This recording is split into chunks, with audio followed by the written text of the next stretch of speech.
Shin Tae-yong mengatakan dia telah memantau beberapa nama pemain yang tampil cukup apik di Liga 1.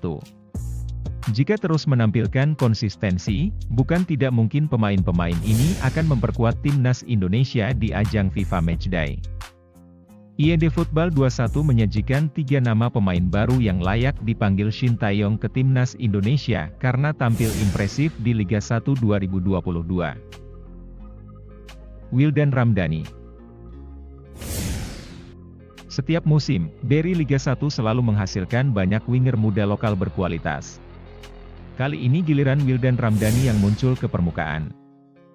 Wildan adalah salah satu alasan mengapa Persita tampil impresif pada awal musim ini.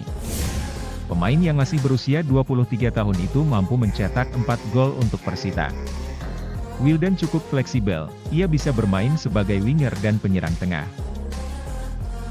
Ramadan Sananta. PSM Makassar tampil impresif pada awal musim Berry Liga 1. Mereka sejauh ini tampil konsisten di papan atas klasemen sementara. Ramadan Sananta adalah salah satu striker lokal yang bermain untuk PSM Makassar. Pemuda 19 tahun itu punya potensi yang bagus sebagai penyerang tengah. Sejauh ini Sananta sudah mencetak 2 gol di Berry Liga 1. Hal itu terjadi saat PSM menang telak 5-1 atas Persib Bandung pada pekan ke-7 Liga 1. Dengan stok penyerang lokal berkualitas yang minim, Sananta layak diberi kesempatan untuk berseragam timnas Indonesia. Leo Guntara.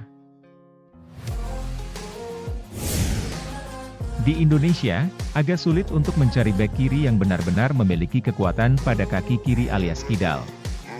Leo Guntara adalah satu bek kiri bagus yang saat ini bermain di Berry Liga 1. Dengan usia 28 tahun, Leo juga semakin matang. Ia terus menjadi andalan di Borneo FC. Penampilan Leo Guntara sudah terlihat bagus sejak Liga 1 musim sebelumnya. Saat itu, ia digait Borneo dari PSM Makassar. Pemain ini dibekali umpan silang yang sangat bagus. Ia bisa menjadi opsi lain untuk menjadi pelapis Pratama Arhan di Piala AFF 2022 nanti.